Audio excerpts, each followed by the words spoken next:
my dream garage. And when I say dream garage, I mean realistic dream garage, what I actually think is going to be in there.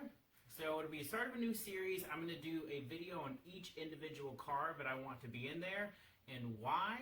The only two cars in there that will not get a specific video are the Mini and the 350Z, I think for obvious reasons. They get covered a lot. There's a bunch of videos on them. By the time I buy any of these other cars, there's going to be dozens of videos on both of these. So they should be pretty well covered for you guys. Just to give a quick reasoning on each of them, the Mini is, for me, a perfect hot hatch. It's just quick enough, it's practical, it's cheap, reliable, it ticks all the boxes for a good hot hatch, so that's the spot it's going to fill in the garage. The 350Z will obviously be the race car. It's JDM, it's reliable, it's fast, there's a huge aftermarket support for it, and of course we've done all of our custom work that will continue into the future. So those are the two boxes that they will tick. Today we're going to go over the ones that you don't know about yet. Some of them I've mentioned before in other videos, but this is going to be a hard list, and I'm just going to go over each of the cars really quickly, and then we'll go in more detail later as the series continues. So the first car that I plan to buy after I get out of PA school is a 2006 to 2010 Bmw E60 M5. With the 5-liter V10, a 6-speed manual, and a top speed of 204 miles an hour. That'll be my daily driver sedan. The next car after that to fill the convertible slot, and for those of you who don't like convertibles, try one. I promise I hated them before and I love them now. They're not for everything or all the time, but as a third or fourth car, I think they're great. It will be a 2013 to 2016 981 Porsche Boxster S, maybe a GTS, but probably just the S. The GTS commands way too much of a premium, but high revving naturally aspirated engine, 6-speed manual, and drop top, one of the best convertibles ever made. Now for my wife, a car that she really wants right now is an SUV to replace her Altima. And if I'm going to have to settle and get an SUV, I'm going to get one of the baddest SUVs ever made, specifically the E70 Bmw X5m. They were made, I believe, from 2009 to 2013 for the first generation X5Ms. Has a twin-turbo V8 producing 550 horsepower, which you can easily bump up to ZR1 Corvette 630 horsepower territory. Of course, I could tow the car with it. I believe it has a tow rating of 7,000 pounds, which is more than enough to pull an aluminum trailer with the 350Z on it. And with that all-wheel drive, it's probably going to be pretty quick in a straight line.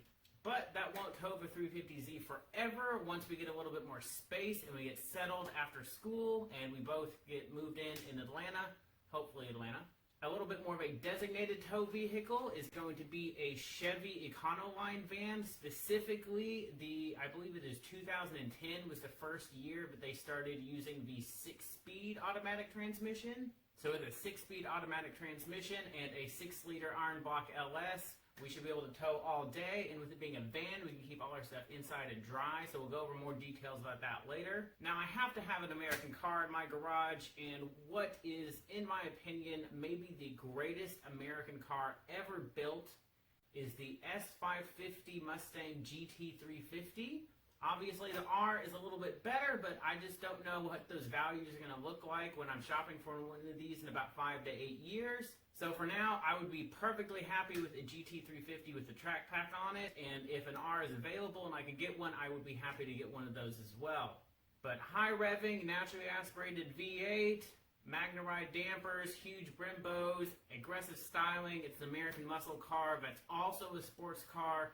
Definitely the greatest Mustang ever made, and possibly, like I said, the greatest American car ever made. So definitely want one of those. And lastly, the car that is one I'm going to build almost from scratch, actually, is one that's a little out there, but this is one that I have just always been enamored with, is the 1968 Mclaren M7 Formula One car. It is the last Mclaren Formula One car that did not have aero on it. So as the M7A progressed, they added the front and rear wings to it, so I want it without wings. And it's going to be powered by a Bmw S1000RR motorcycle engine. So 14,000 RPM, 200 horsepower, It should weigh less than 1,000 pounds. So that's going to be a fun video. Look forward to that. I'm super excited about building that. It shouldn't be too expensive, but it should be a riot. So that is my list of cars. You've got a hot hatch, a race car, a sedan, a sports car, a convertible, and just an outright non-street legal toy. And then of course a badass SUV and a great cheap tow vehicle. So I feel like I'm covering a very, very wide swath of the automotive world. Of course there are hundreds of cars that I would like to own, but you only have one lifetime, you only have a limited amount of budget and garage room, so you have to be really specific with what you get. And if you'll notice a trend going through, I like cars that have a high revving, naturally aspirated engine, are just starting to get into that digital age of you have some toys, but mostly you can turn everything off and just have a good time with a 6-speed manual. I'm not really a fan of turbochargers. I'm not really a fan of all-wheel drive. Of course, that's great for that super bad SUV that my wife will be driving around, but for me, in a driving experience, it's just not what I'm looking for. I really don't anticipate there are going to be any cars that are made from now until basically ever that I'm really excited about. I don't really care about electric cars. I'm happy that other people do so they can save the gasoline for me, and I'm sure we'll eventually own an electric car. I mean, there's no way that we won't, but that'll just be more for commuting, driving around, getting to and from the in-laws. If I could put an autonomous car on and just have it drive me 8 hours to my in-laws for Christmas, that would be great. I'd be super happy about that. That's not a fun time. But when I want to go out and drive and enjoy myself, it's not going to be an electric car. It's definitely not going to be an autonomous car, obviously. Really, the only car on the horizon that I'm keeping an eye on is the C8 Corvette Z51. If it does, in fact, have a flat plane crank V8 that revs to over 8,000 RPM, that would definitely be something I would be interested in. Hopefully they don't offer it with a 7-speed manual. If they offer it with a dual clutch and it's still the 7-speed dual clutch, I don't know if that would replace the GT350 for me, but it would definitely be something to consider. Because a mid-engine car with a dual clutch transmission and a flat plane crank V8, even if it just ran alongside the 350Z and I ran it in NASA events, that would be pretty sick. I mean, I feel like it would run over everything in the Unlimited class or maybe the ST1 class. So that's really the only car I'm keeping an eye on. Other than that, it's going to be that list. So until the Z51 comes out, I won't make a video about it. But look forward to videos on those other cars.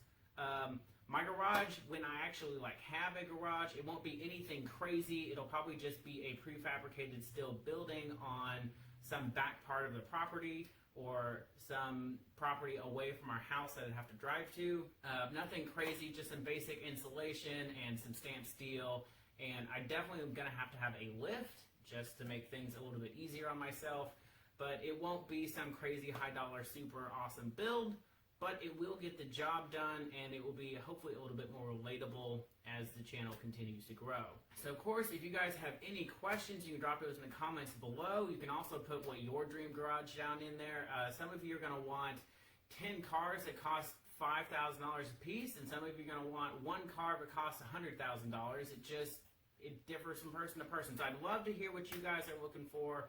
And of course, look forward to this series. Hit that subscribe button, and I will see you guys next week.